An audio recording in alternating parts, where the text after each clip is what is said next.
here we go. The first thing we'll need to do is we need to download the image that you're going to be working with. I'm going to download, in this case, the back image. Let's see, so this one will be found under the muscles, and it's the back torso GIF. Download it. Got it in my downloads folder. There it is right there. Actually, I think I also have it on my desktop that I'm working with. We need to set up our document. Setting up the document is not going to be anything new, but there is one extra step that we're going to work through. So in Adobe Illustrator, File and New. In our case, you're doing two illustrations, a bone and a muscle, so I need to have two artboards to work with them. So make sure to set that to 2 if it's not already set for yours. Additionally, we're going to make this a 10 by 10 illustration. That's going to be the working size that we're working with. The final thing I'm asking you to do is to set it up for CMYK color mode. What is CMYK? Why do we use that? It's for printing. It's going to be printed off. So this has got to be something where a color printer will be able to use. Everything else will keep it high resolution. Everything will be the same. Say okay to that. So this is what I have. I've got two different artboards that I'm working with. One will be your muscle. The other will be the skeletal drawing. It doesn't matter which one that you're working in as well. Next thing we need to do, we need to place our GIF into our image. I'm going to drag this over so we can see where I have it saved. And we'll look into this as well. Close that out. Go away. So here's my back torso GIF that I downloaded. Normally, people get into a habit of placing the image just by dragging it into Illustrator. That's one way of doing it. I don't want you to get into a habit of doing this for one good reason. If you were to save this document and then open it up into another computer, well, it's not going to save this image along with it. What Illustrator is doing is it's linking this image to wherever your picture was saved. How many of y'all have ever opened up something maybe on your home computer and it says it's got missing links? That's what's happening. You've saved the picture, but you saved it to that computer. You don't have it on another computer, so it's not linking to that document. Here's how to work with this one. First of all, I'm going to delete that away. To do it the proper way, we're going to go to File and Place. From here, we're going to place, just as in InDesign, the picture that we want, back torso. Notice that link is checked off, so it's linking to that document. When I hit Place, same thing happens. Here's how to save the image within your document so that no matter where you open it, it'll still be on there. At the very top, look for the word Embed. It's usually in your tool options, top left-hand side. When I click Embed, it will save a copy inside of your document itself. Does that make sense? Now this will increase your file size because now Illustrator has to remember all the pixels, but it will allow you to save it, open it up on another computer, and keep working from there. So that's what embedding an image will allow you to do for your documents. You can actually throw this away and it still will work just fine. Moving on, so let's actually get this ready. I'm going to scale it down to fit inside of one of our work areas. Remember to hold down your Shift key. I'll zoom in so we can see this one particularly. Now to work on this, whenever I do a tracing or a redrawing of something, I don't want to have my original image to be messed up. So in my layers document, we need to create another layer on top of it. So right now this image is in layer 1. In this new layer, this is where I do my actual tracing, all of my work. And I'll actually lock down layer 1 so that no matter what happens, I can't even select it, I can't do anything with it. There's no possibility of me accidentally altering it to work from here. So everything that I'm tracing is going to be only in layer 2. Let's get down to it and have some fun with the tracing. When you do your tracing, here's the first thing to recognize. Break everything up into the individual shapes. Look for the hard lines, the thicker lines. Look for changes in color. Look for shadow type shapes. Y'all know this from drawing 1. When you try to draw something, you break it into shadow shapes, highlight shapes, right? Into its basic components. Same thing for doing a tracing in a digital illustration. Notice on these illustrations, each one's going to be a little different. You've got muscle, you've got bone, and what is it that connects the bone to muscle? Tendons, there you go. You've got the tendon type areas that are connecting and transitioning between the two. So when we trace them, I'm going to be kind of conscious of what I'm looking for in different little areas. If you have any questions about should you trace it or should you not, let me know and I'll try to clarify it for you. This is one of those things where you can be as nitpicky as possible and it'll still look really good. But I do want you to put a lot of effort and detail into what we're going to be tracing off. So in Illustrator, of course we've used our pen tool to do a tracing. I'm going to use my pencil tool. And if you've never used this before, or well, I'll tell you what, for those who have used it, what's the difference between the pencil tool and the pen tool? What does the pencil tool allow you to do that the pen tool will not? Freeform drawing. With the pencil tool, I can click and drag and be able to draw a line that follows the area that I drew. This makes it a whole lot easier to go on top of whatever I have and be able to quickly and easily draw off that vector line. So let's do that. I'm going to set up my pencil tool, and if you follow the instructions, I'm going to open the options by double-clicking the pencil.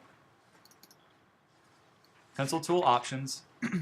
The how smooth or how ragged your pencil is, how much quality it is determined by the fidelity and the smoothness. So we're setting that really low because I want to have a really good quality image. And also I want you to turn on keep selected and edit within selected paths. This will allow us to add on to what we're working with. We'll say OK to that. Since I'm drawing, I need to have a color set up for my stroke. In general, I like to have it a bright color so I can see it, bright red, bright blue. I'm just going to set this to red. For those that have not used the pencil tool before in the intro class, when you click and drag, of course it will follow your pencil wherever it goes.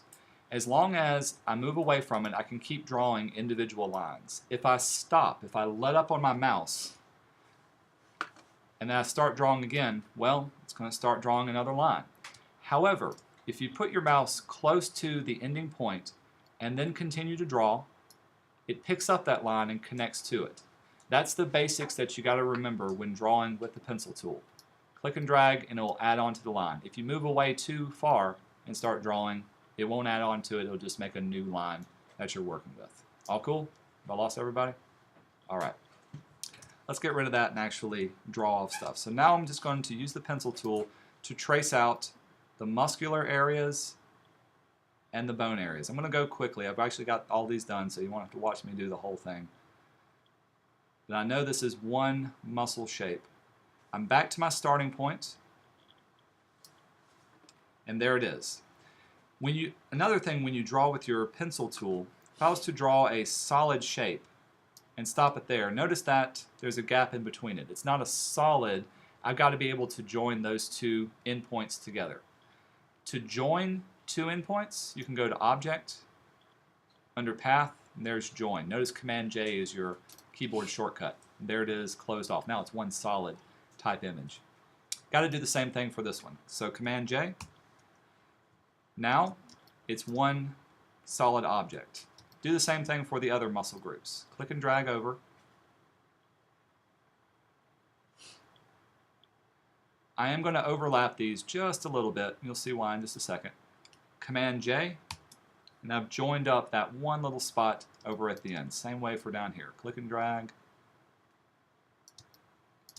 I had to stop, so I'm getting close to it.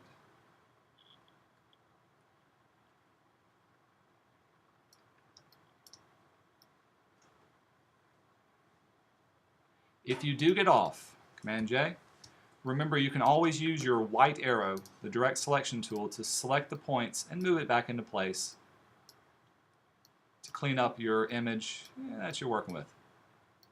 The slower you go, usually the more patient you can be with it. Eventually you'll have everything traced off, and if you want, we can swap the outline to make it completely filled in. Here's a great keyboard shortcut to hold on to. Notice, what's my fill color right now? Nothing. What's my stroke color? Red. If you want to swap both of these out, this little arrow right here will swap them out. Now you can see I've got it filled with red and stroke of nothing. The keyboard shortcut for this is Shift X. Shift X will swap each one of these out. and I can quickly fill in the areas and I can see exactly where I've drawn something off.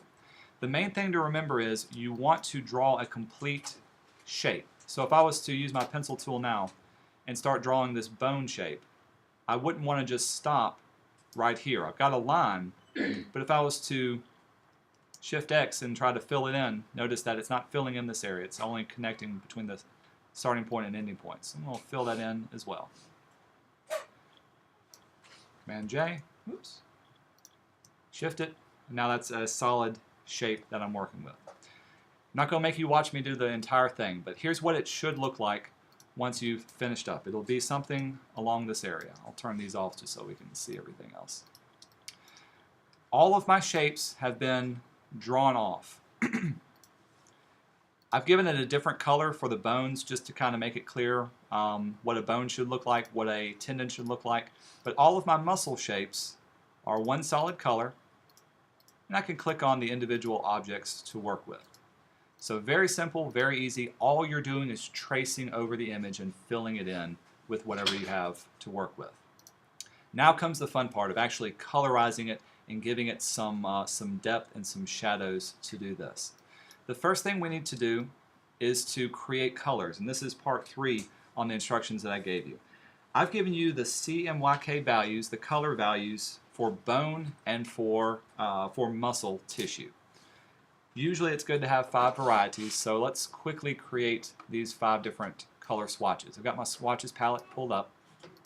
Remember, if you want to make a new swatch, we can either double click it up here. Actually, I need to save this up. There we go. Excuse me. Click the new swatch palette. It'll open up. You don't have to really give it a name, but you can type in the specific values within this one. So what's my first value for the muscle value? 0, 10, 10 and 0. Remember, following the muscle, not the bone. CMYK. So if you're following the little chart that I gave you, that's what you're going to type in for each one. When you hit OK, I've now got it saved within my swatches palette. Let's do the other ones. What's the second one? 40 and 0. Hit OK. Third one? 15.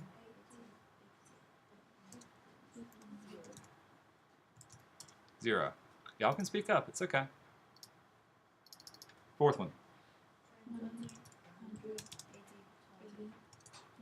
80, 20. Perfect. And the very darkest one. 80 and 55. Great.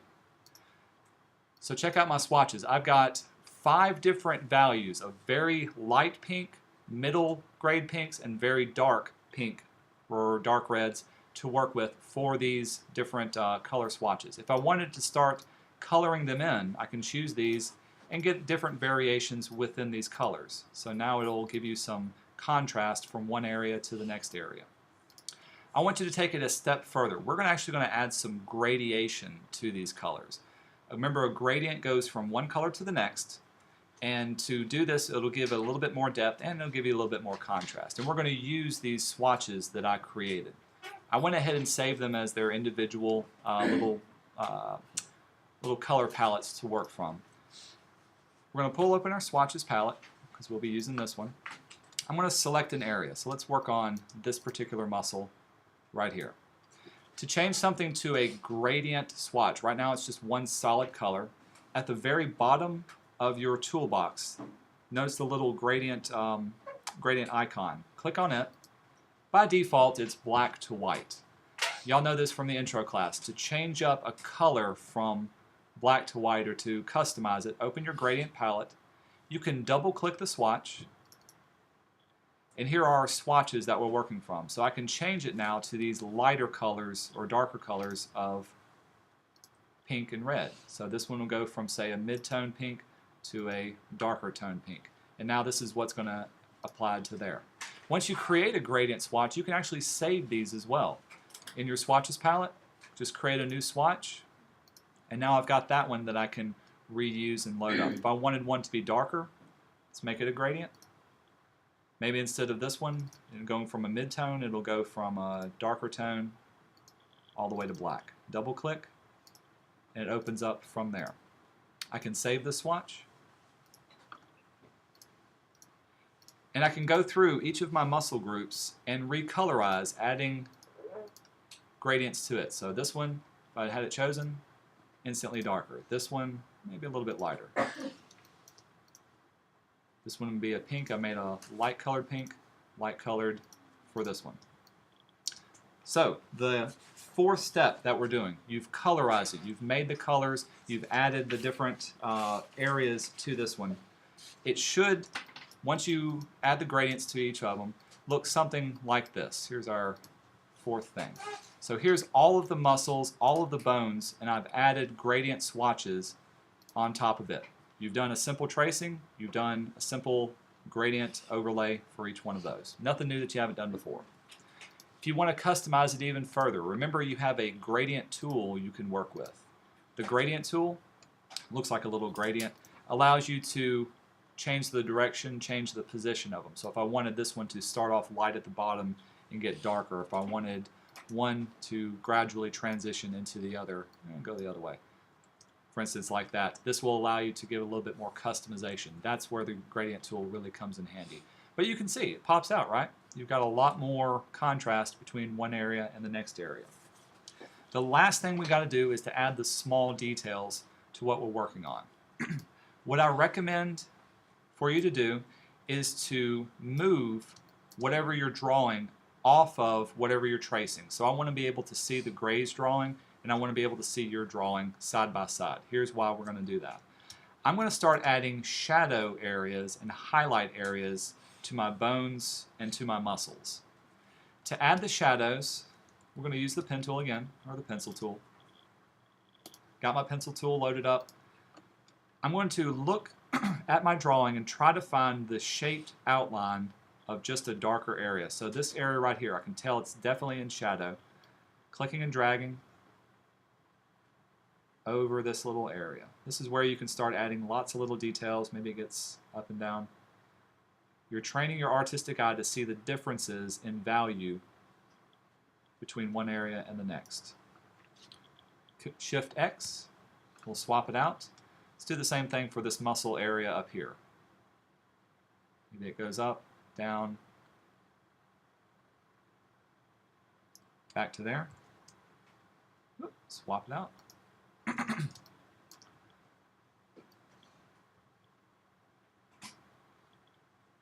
Add a muscle area into there. We'll swap out from there. Essentially what I've redone is I've redrawn everything, but only in the dark areas. If I had a highlight, I would redraw the lighter areas. Here's how we're going to add it to our illustration. Once you've got it drawn, it should be the same size. I can drag it over to here and place it right where it needs to go.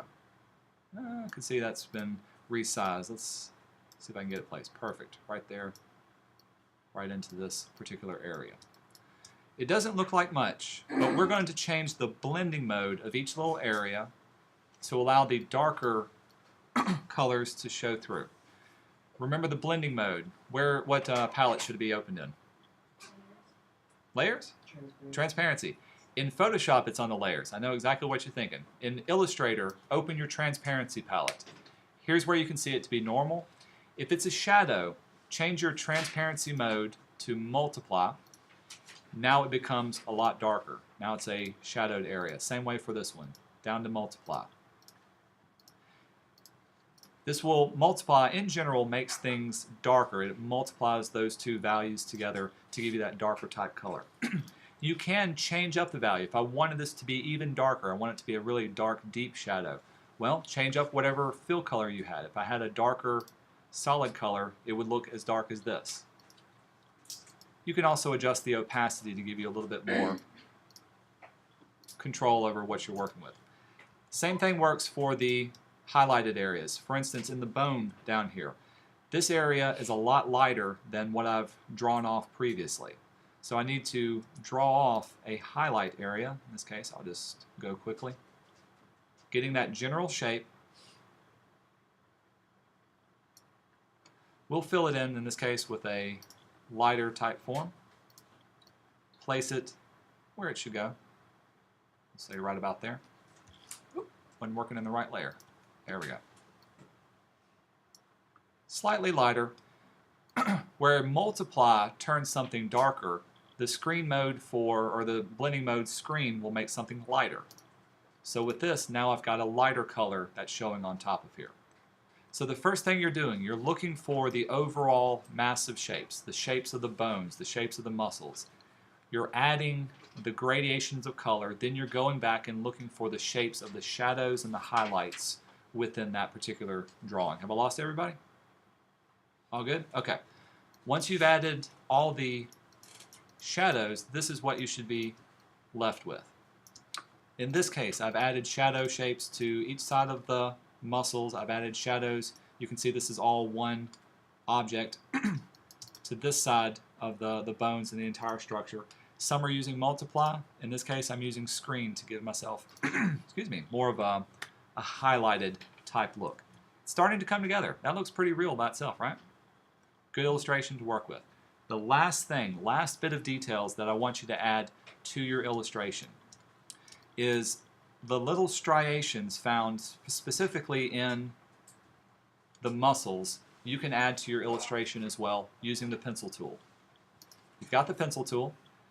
You can add the stroke to be a gradient. Let's say I'll make it a lighter gradient, light to dark. Clicking and dragging will give you those striations.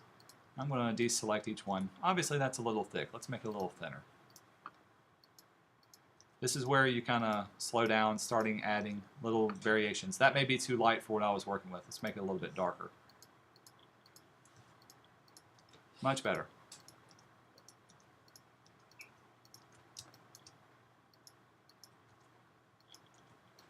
You can see by doing a gradation of a line, the little areas start to stand out. The more you do, and remember we want these to be directional, the more it'll pull itself together. I'm going to jump ahead and show you what the final illustration will come out once you've added all the little areas of your illustration. Bunches of little lines. The lighter areas can bring out some of those highlights. The darker areas can emphasize the shadow type areas to work with. I'm looking for your details, whatever you want to add to this particular illustration for it. You're doing a bone illustration and a muscle illustration. The process is exactly the same. Outline the major areas, add the color shapes, add the shadow and highlighting shapes to it, and then add the smaller details. All cool? Y'all excited about it? Okay, I'm going to turn your computers back over to you. If you have any questions on what to do, just let me know, and we'll go from there.